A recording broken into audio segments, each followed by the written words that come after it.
Well, we got to talk about Gen Z. This time they're hooked on food delivery apps like DoorDash, Uber Eats, Grubhub, just to name a few.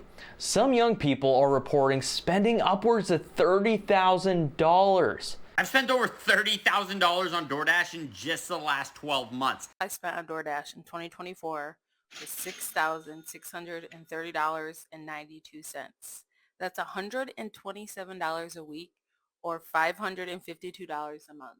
It's just me. I live alone. Like, I'd rather do this than cook for myself every day. So, read it and weep. $8,054.34 on Uber Eats this year so far. This was a service that really didn't exist 10 years ago in most cities. So how did these platforms hook an entire generation on food delivery? So let me start by saying that I do use food delivery. I think it's extremely convenient and very easy. It's definitely changed the entire eating habits of Gen Z though. This shouldn't surprise anyone as Gen Z loves convenience and is the digital generation. But what should surprise you is the amount of money Gen Z is spending on these apps. Let's take a look at some examples. I just saw what I spent on Uber Eats in 2024 and I'm disgusted with myself. Me and my fiance together. How much did we spend on Uber Eats in 2024? We spent $4,100 on Uber Eats in 2024. $4,000 on Uber Eats because of laziness? That needs to stop. That is so stupid. That is like multiple vacations right there. That could be my mortgage. On Uber Eats because of convenience, because I'm being lazy. I am not going to be lazy this year. I'm actually going to delete my Uber Eats app right now. I deleted DoorDash while I was at it because what's the difference? This is your reminder to look at your finances, see what you're spending unnecessary money on, and change. If you want to feel pain, look up how much money you spent on DoorDash last year.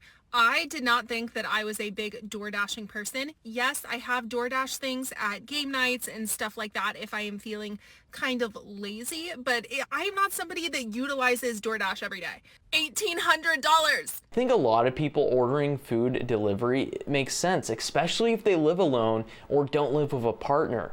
Whereas previous generations were probably already married and even had kids at that point, at the same point Gen Z is now. Many don't want to go through the entire hassle of cooking an entire meal or just going and driving by themselves to get some Taco Bell. But what does it say about young people in the sense that they're willing to spend extra money on convenience? Where do we go from here? What health implications will all this have? But this isn't just about convenience, it's about marketing and psychology. Delivery apps are designed to be addictive. They use push notifications, discounts, and loyalty perks to nudge people into ordering more often. And that's exactly what is happening. I mean, honestly, sometimes ordering Uber Eats isn't even that expensive, especially if you're ordering for more than one person. Many times they're gonna give you like a 50% off discount. Yeah, it might be a bit more expensive than picking it up or cooking yourself, but the convenience is unmatched, and I think Gen Z knows this. This means more time to watch Netflix, play games, or doom scroll TikTok. On the other hand, it's been reported that Gen Z has to commute more to work than any other generation. This is due to sky-high rent and mortgage prices. Mortgages, forget about that. Most Gen Zers don't even own a home. So Gen Z is having to rent way more often than other generations. And we know that rent is going to be more expensive in urban centers, especially if Gen Z is moving into expensive white-collar boom cities like Austin, Nashville, or Miami. In fact, studies now show that Gen Z workers are facing longer commutes than any other previous generation at that same age. A 2023 report from the US Census Bureau, they found that the average commute time for younger workers has nearly risen 30 minutes each way, up from around 25 minutes just a decade ago. That might not sound like much, but over the course of a week, it definitely adds up. It adds up to several extra hours on the road. And if you combine that with the reality that many of these Gen Zers are moving into very traffic congested cities, like we mentioned, Austin, Nashville, and Miami, those cities have absolutely awful traffic. That means that Gen Z is going to be trapped on the highway for a good bit of time. And then when they get home, they're going to be way too drained or even short on time to even bother cooking. Delivery has filled this gap perfectly, and the convenience starts to feel a lot less like a luxury and more like a necessity for many Gen Zers. I've spent over $30,000 on DoorDash in just the last 12 months. That might sound like a crazy number, but it actually makes sense. That might make your brain hurt or you even shed a tear, but let me explain to you why it makes sense. And they also give me some other. I save on average 11 hours per month on cooking and shopping and whatnot. And this mindset is something that only the rich will truly understand. Time equals money. If I can save 11 hours, and let's say my average hourly rate is $250 an hour, that's an extra $2,500 a month. Over the course of 12 months, that's over 25 grand. So let's call it I'm spending $5,000 on DoorDash a year. Now let's think, if I were to go to the store, I would spend at least $300-$400 a week on groceries. So you're talking $1,200 a month, maybe a little bit less. Let's call it $1,000. So $12,000 a year. So I'm actually making $7,000 a year by ordering on DoorDash. I'm so tired of hearing food delivery slander. They're saying it's so financially irresponsible to DoorDash. You know what I think is financially irresponsible? That 4th blush that you just bought that looks a lot like all the other blushes you own. That 12th thing you just bought off of TikTok Shop. And don't even get me started on buying the barrel jeans just because you saw Melody Miles wearing them. This is how I like to spend my money. Chicken tikka masala, garlic naan, rice from Dindori Lounge in Austin, Texas. And I didn't even have to leave my front door. So some may cut Gen Z some slack here for spending all that money on food delivery, with a generation that feels defeated, tired, and anxious. Food delivery might be a small luxury that helps ease their worry and free up some of their time.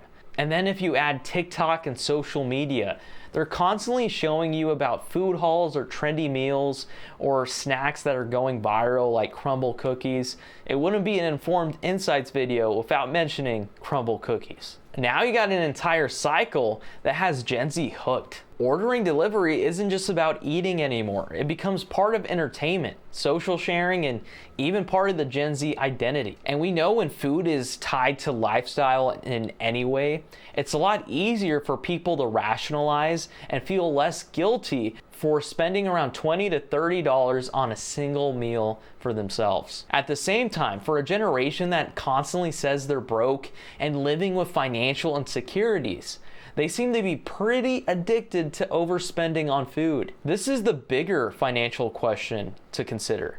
While some Gen Zers are willing to call out high rent or college tuition as unfair, many don't even bat an eye at dropping hundreds of dollars each month on food delivery. Over time, all those costs, they're gonna add up. And unfortunately, they could even delay their financial goals like saving for a house or paying off debt. Remember that entire trend or meme where people were using Klarna to fund a burrito purchase?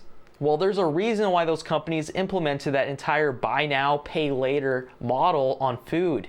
They know that Gen Z is a generation that is willing to get a small luxury at the expense of their wallet and ultimately their financial stability. Food delivery, regardless, even with coupons, even with all the extra stuff, it's gonna be pretty expensive.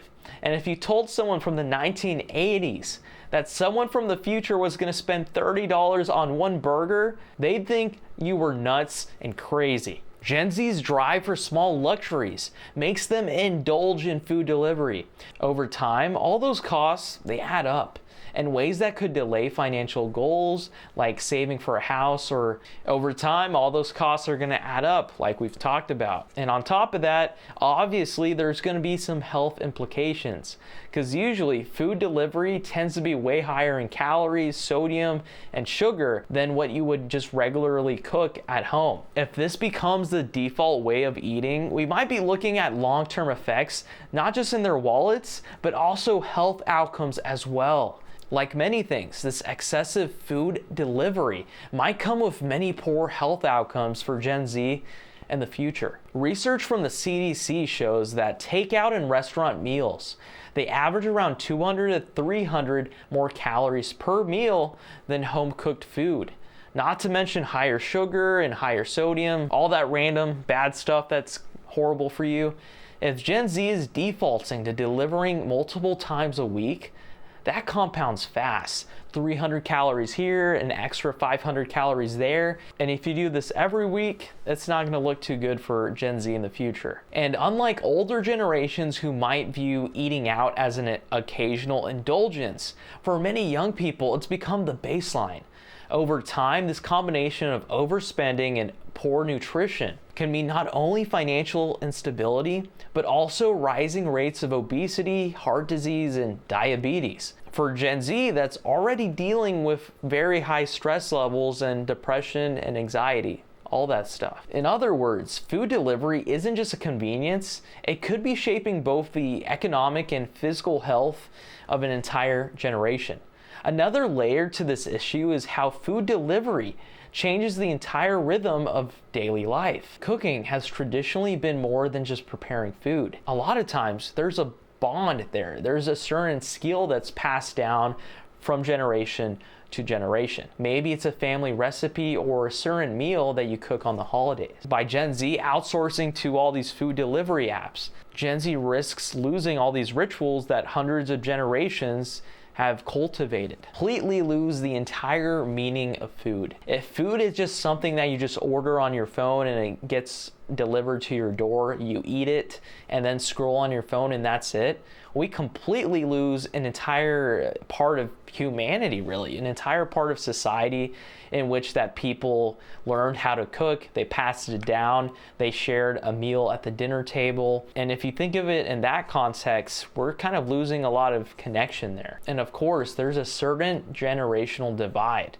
Older generations look at a $30 delivery order and they see it as wasteful. They can't even comprehend this, how they're spending that much money on food. But for Gen Z, they see it as normal. They see it as a way to save time, to do other things that they want to do. Food delivery has even become a form of social currency for Gen Z. If you get a cool drink delivered to your door or like a sushi tower, you post that on social media and bam, you got social currency. I think part of the problem is when these small luxuries feel harmless in the moment, they stack up into habits that can completely erode both health and financial stability for Gen Z in the long run. If food delivery becomes the default way that Gen Z basically eats all their meals, the big question becomes, what does this mean for the future of food? I unfortunately see food prices continuing to go up as we see major consumer packaged good companies raise their prices, among many other reasons, but in this situation, they raise their prices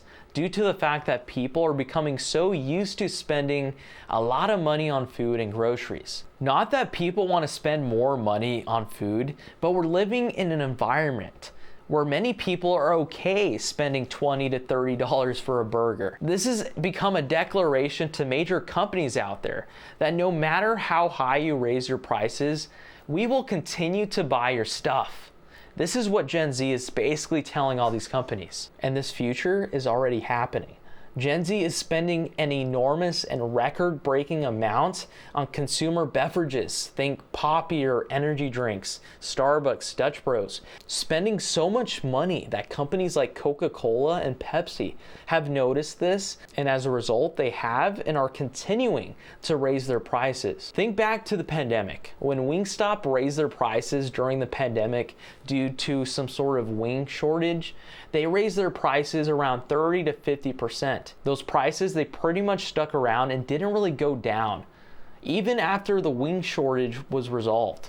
And the ironic thing is Wingstop has never been more profitable. This has become one of those many weird side effects of Gen Z being hooked on food delivery. My question is, what happens if all these trends continue? What happens 5, 10, or even 20 years from now? How much will that burger cost in 2050? Well, guys, let me know what you think of Gen Z being addicted to food delivery. Do you think this addiction is warranted and Gen Z is just so busy and stressed that spending $30 for a meal on DoorDash is justified? Or on the other hand, do you think that this is completely erratic and that Gen Z is wasting all their money? Let me know in the comment section below. Be sure to hit that like button, hit that subscribe button. It helps us out, and it shines a spotlight on issues like this. And like always, we'll be back with another video. Stay informed out there.